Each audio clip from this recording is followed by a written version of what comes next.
Welcome to the trueSpace for Illustrators Introduction to 3D tutorial course.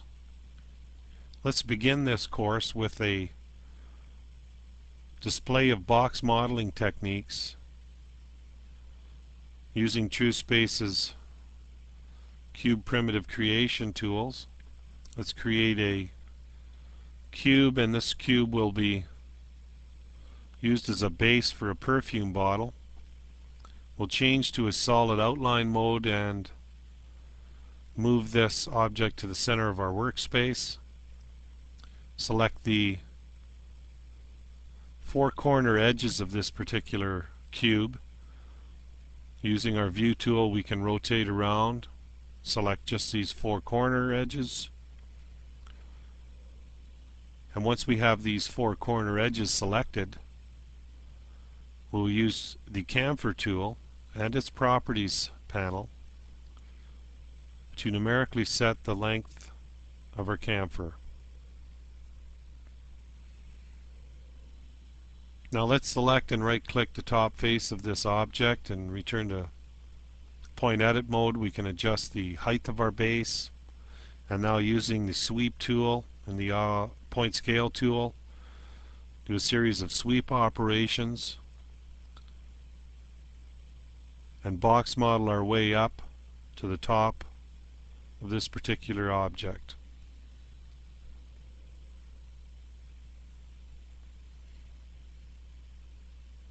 Using our knowledge of these point edit tools, you can see how easily and quickly you can box model, in this case, a bottle. Now this is a very basic shape, and as illustrators and designers we of course want something a little different. And as you can see, just rendering this model as it sits at this stage, it's showing itself as boxy with some hard edges. So let's use trueSpace's subdivision surface tool and add 3 levels of subdivision to this object to make it smoother. Now each of these levels, if you will, is preserved for us. We have the ability to access any one of them, but for our purposes right now we should go back to the initial state of our object. And now using the polygon slice tool, we're going to add some geometry in a few very specific places along the outside edge of our object. This added geometry will allow us to deform the bottle's shape and add a degree of organic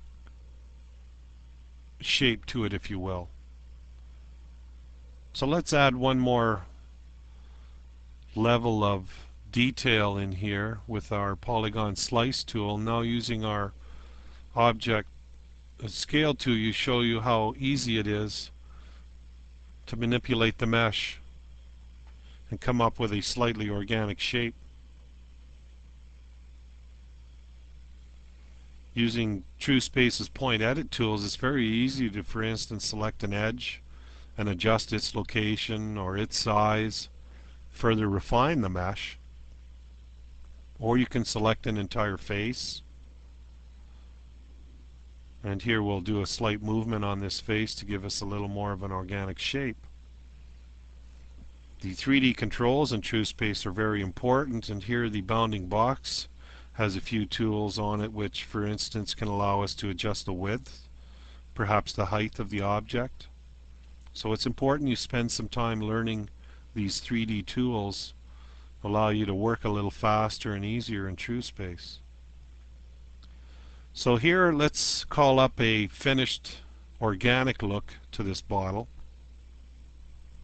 Although it's not finished or in its final stage, it's a little more refined, and rather than show you all the refinements, we'll bring in the finished product.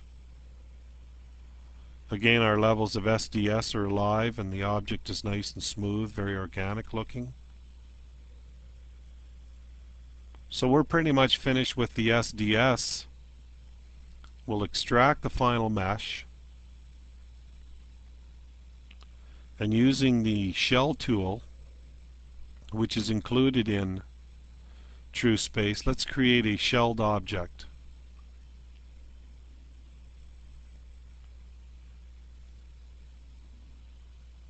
So with our shell object, let's have a look at our scene editor and we'll see the results of this.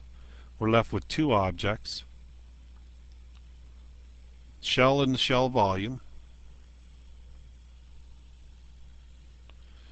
And now let's introduce you to some Boolean subtraction. Let's create a cylinder primitive, move that to the center of our workspace and adjust its height, and Boolean subtract this from our shell, leaving a hole in the top of the bottle which will eventually allow us to place the spray assembly. Boolean subtraction has a very interesting ability to, in this case, add some dimension to the bottle. Let's go to front view and adjust the location of this cube. And what we'll do is Boolean subtract this cube from the shelled bottle object,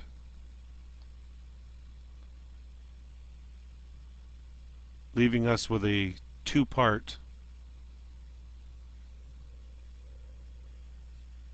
And as you can see, bit of a seductive Boolean operation.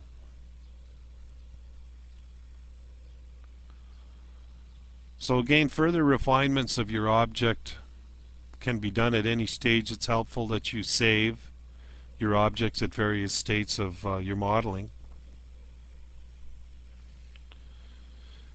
And let's actually show one further refinement using our Deform tool. Let's add a few floors to this, and these floors allow for restricting the deformation. And in this case, the very top edge of the bottle is a little too square. So we can select this floor, if you will, and make adjustments to it as desired. And you can see we can easily adjust this. Let's soften up the hard edges on the top. Exit our deformation mode.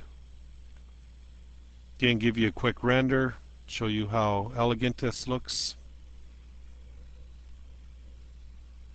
Now let's bring in some additional objects here that were created off camera but are available to you in the resource file. And now what we have is a few more parts were modeled. You can see we sliced a little bit of the bottle out near the bottom to place a label. And now what we should do is spend a little bit of time organizing, and what we'll do is glue all these pieces of this bottle together. We'll actually create a library, save the item into the library, and organize that a bit. Then we'll move on to the next stage of the tutorial where we'll do a little bit of texturing on this bottle. So here the scene editor is showing everything being grouped together under a main bottle object. Let's create a new object library. We'll name this library. We'll insert this finished bottle object into the library. And of course we'll rename this object. Just call it bottle. And there you have a finished bottle object ready for texturing inside trueSpace.